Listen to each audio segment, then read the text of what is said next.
నమస్తే రమగారు. నమస్తే జయ. రమగారు, భీష్మ ఏకాదశి ఈ హ్మ్. రోజు యొక్క విశిష్టత ఒక్కసారి. మాఘశుద్ధ ఏకాదశి. ఇది చాలా ప్రత్యేకమైన రోజు. ఏకాదశులు మనకి ప్రతి నెల రెండు రెండు వస్తాయి. హ్మ్. శుద్ధ ఏకాదశి, బహుళ ఏకాదశి.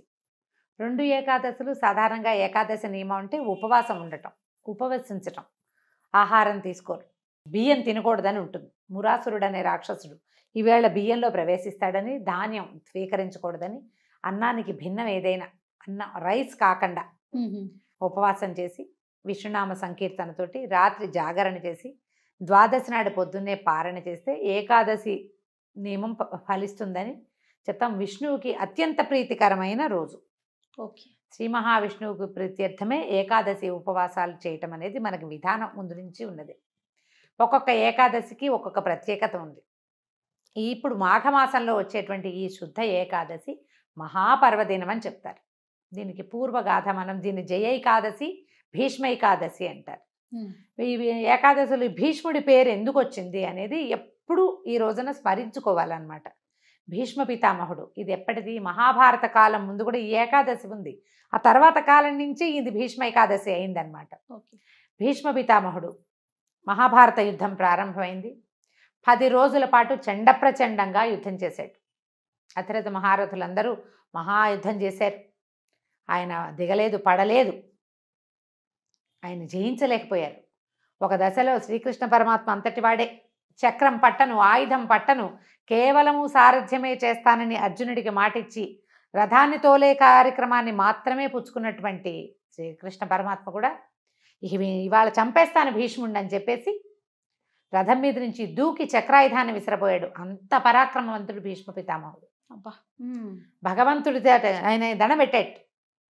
అసలు భాగవతం పోతన గారి పద్యాలు అయితే ఎంత బాగుంటుందో. ఆ శ్రీకృష్ణుడిని వర్ణించే శ్లోకం, ఆ కృష్ణుడు అట్లా దూకి తన మీదకి వస్తున్నటువంటి కృష్ణుడిని చూసి భక్తితో నేల మీద పడి దండం పెట్టినటువంటి భీష్మ పితామహుడి అసలు ఆ పద్యాలు వర్ణన విని తీరవలసిందే. మహాద్భుతంగా వర్ణించారు పోతన గారు. వ్యాసుల వారు చెప్పిందే వీరి భావన ఇంకా అద్భుతంగా ఉంటుంది. అప్పుడు అర్జునుడు బతిమలాడాడు, వద్దు వద్దు వద్దు, నువ్వు ఆయుధం పట్టనన్నావు, ఈ పని చెయ్యొద్దని. తగ్గారు.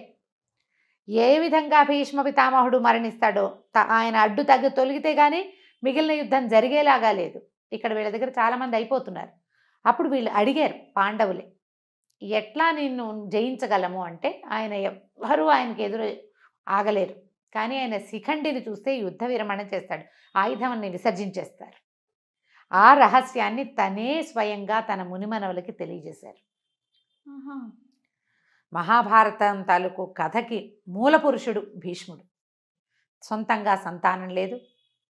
తండ్రి యొక్క మనమలు, అది కూడా క్షేత్రజపుత్రులు. వాళ్ళు సహజంగా మనవలకు, తన తమ్ముళ్ళకి పుట్టిన సంతానం కాదు, క్షేత్రజ సంతానం అయినా కూడా ఆ తండ్రి యొక్క దాన్ని కాపాడడం కోసమే పితామహత్వాన్ని కూడా స్వీకరించాడు. తాత అయిపోయాడు కదా, ముత్తాత అయిపోయినా ఆయన సింహాసనాన్ని రక్షించే కార్యక్రమం నుంచి బయటికి రాల.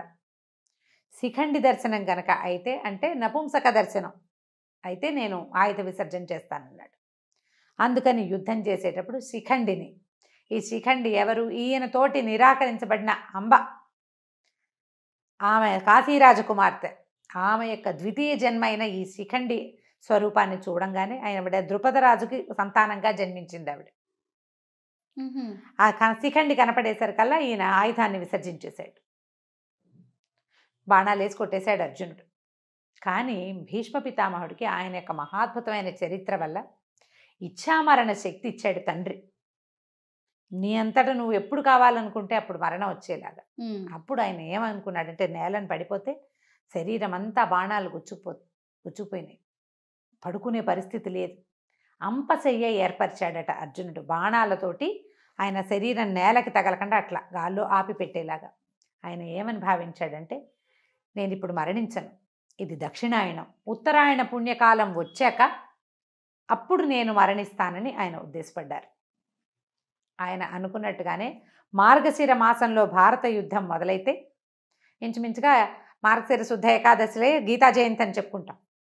ఏకాదశి ద్వాదశుల్లో యుద్ధం మొదలైంది అనుకుందాం. ఏకాదశి కావచ్చు, ద్వాదశి కావచ్చు, కాస్త ఒకరోజు అటు ఇటుగా కొన్ని పాఠభేదాలు ఉన్నప్పటికీ మార్గశిర మాసంలో 10-11 రోజులు, 12 రోజుల్లో 11-12 రోజులు అంటే అక్కడి నుంచి 10 రోజుల తర్వాత 10వ నాటి యుద్ధంలో పడిపోయారు భీష్మ పితామహులు. అంటే ఆ ఒక 5 రోజులు ఏకాదశి నుంచి ఏకాదశి అనుకుందాం పోనీ, ఏకాదశి, ద్వాదశి, త్రయోదశి, చతుర్దశి, పౌర్ణమి అవో 5 రోజులు.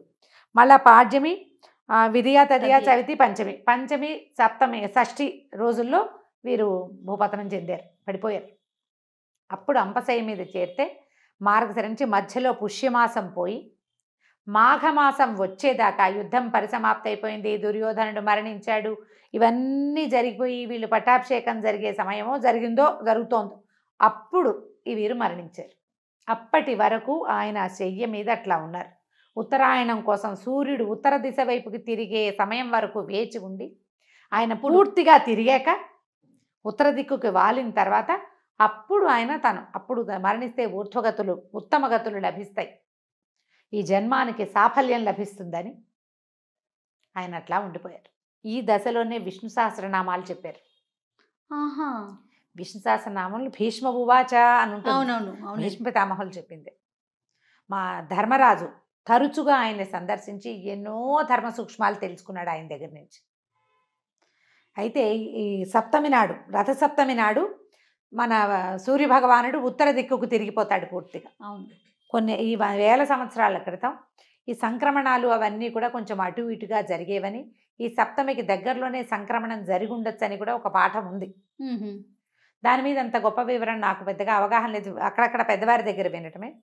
అష్టమి నాడు నుంచి ప్రాణం మొదలుపెట్టారని, ఏకాదశి దాకా అంటే ఈ ప్రాణాలు పంచప్రాణాలు ఒక్కొక్కటి వెళ్ళినాయని, అష్టమి, నవమి, దశమి, ఏకాదశి నాడు పూర్తిగా ప్రాణ విసర్జన చేశారని, ప్రాణాలు వదిలిపెట్టారు. ఏమనాలని, ప్రాణోత్కర్షణ అలాంటి పదం ఒకటి వాడతారు. పూర్తిగా తన జీవాన్ని వదిలిపెట్టారని చెప్తారు. ఓకే. అష్టమి నుంచి ఏకాదశి దాకా ఈ దశ నడిచింది అని చెప్పే పాఠము ఉంది. మరి సప్తమి నాడే సూర్యుడు ఉత్తరం వైపుకి తిరిగిపోతే ఈయన ఏకాదశి దాకా ఎలా జీవించి ఉన్నారు? సూర్యుడిని చూడగానే వెళ్ళిపోవాలి కదా. ఇక్కడి నుంచి మొదలుపెట్టి అలా జరిగిందని ఒక పాఠం. అయితే వీరు ఇంత మహాభక్తులు భీష్ముడు, తర్వాత మహాద్భుతమైనటువంటి చరిత్ర కలిగిన వాడు, అత్యద్భుతమైన భక్తిపరాయణుడు, భగవంతుణ్ణి నేరుగా కంటితో చూడగలిగిన వాడు. ఆయన యొక్క మరణం ఏ రోజునైతే జరిగిందో ఆ రోజున ఆయన పేరుతోటే భగవత్ప్రీతికరమైనటువంటి ఏకాదశిని ఆయన పేరుతోటే పిలవాలని శ్రీకృష్ణ పరమాత్మ ఆదేశించారని చెప్తారు. ఇలాంటి ముక్తి, ఈ రకంగా ఇచ్ఛామరణంతో ముక్తిని సాధించగలిగిన వాళ్ళు ఇంకా ఎవ్వరూ మనకి ఏ కథలోనూ, ఏ చరిత్రలోనూ, ఏ పురాణంలోనూ చెప్పలేదు. అంత అత్యద్భుతమైన వ్యక్తి భీష్మ పితామహుడే. ఆయన చరిత్ర మొదటి నుంచి, ఆయన పుట్టుక నుంచి మరణం దాకా ప్రతి విషయము అత్యద్భుతంగానే ఉంటుంది. అయితే ఇంత అత్యద్భుతమైన వ్యక్తి ఇంత బాధాకరమైన మరణం కోసం వేచి ఉండే కార్యక్రమం ఎందుకు జరిగింది అంటే, ఎవరైనా కర్మశేషాన్ని అనుభవించవలసిందే. ఓహో, ఆయనది అనుభవించటానికే ఉన్నారేమో అంతేనంటారా? అనుకోవాలి. ఎందుకంటే ఈ ద్రౌపది వస్త్రాపహరణం జరిగేటప్పుడు, పాండవుల పట్ల అన్యాయం జరిగేటప్పుడు ఆయన కొంత మౌనాన్ని వహించాల్సి వచ్చింది. ఆ తప్పు ఏదైనా నివారించకపోవటము, అడ్డుకోకపోవటం కూడా పాపమే. స్వయంగా చేయకపోయినా కూడా ఆపలేకపోవటం, ఆ ఫలితాన్ని ఈ స్వరూపంలో అనుభవించడానికి సిద్ధపడ్డారు స్వచ్ఛందంగా. తన తప్పిదం ఉంది, ఆ తప్పిదాన్ని ఆయన స్వయంగా అనుభవించడానికి ఎంత సామర్థ్యం కావాలి. అలాంటి సమర్థవంతుడైనటువంటి వ్యక్తి యొక్క పేరుని, ఈ కథను తలుచుకుని భీష్మ ఏకాదశి నాడు విష్ణు పూజ చేస్తే అత్యద్భుతమైన ఫలితం లభిస్తుంది అని చెప్తారు. వైకుంఠ ఏకాదశి ఎంత పుణ్యప్రదమైనది, ఎంత అత్యద్భుతమైన ఫలితాన్ని ఇస్తుందో అలాంటిదే ఈ మాఘమాసంలో వచ్చే భీష్మ ఏకాదశికి కూడా అటువంటి ఫలితం లభిస్తుంది అని చెప్తారు. ఈ రోజున దేవాలయ దర్శనం కానీ, ఉపవాసం ఉండటం కానీ, జాగరణ చేయటం కానీ, ఎవరికైనా ఏదైనా దానం చేయటం కూడా, ఇవాళ చేసే దానము అవన్నీ కూడా చాలా అమోఘమైన ఫలితాన్ని ఇస్తాయి. కథ తెలుసుకుని పిల్లలకి చక్కగా భీష్మ పితామహుడి గురించి కథలు అవి చెప్పగలిగితే మరింత బాగుంటుంది. కృష్ణనామ ఈవేళ మొత్తం కృష్ణనామంతో మనం రోజంతా గడపటం, ఎవరితోటి పోరాటాలు యుద్ధాలు అవి చేయొద్దు. పోట్లాటలు లేదు, సాధ్యమైనంత మౌనం అవలంబించండి. భగవన్నామ సంకీర్తన చేస్తూ గనక ఉంటే ఏదైనా మనం చెప్పుకోలేము, ఏదో సంగీతం ఏదైనా వింటుంటే భగవన్నామాలతోటి అది కూడా మంచి ఫలితాన్ని ఇస్తుంది. కొంచెం ఇలా పర్వదినాలప్పుడు కనుక మనం కొద్దిగా జాగ్రత్త పడితే, శ్రద్ధ పెడితే మనకి భగవంతుడి సేవలో పాల్పంచుకునేందుకు అవకాశం లభిస్తుంది. నమస్తే రమ్య. నమస్తే జయ.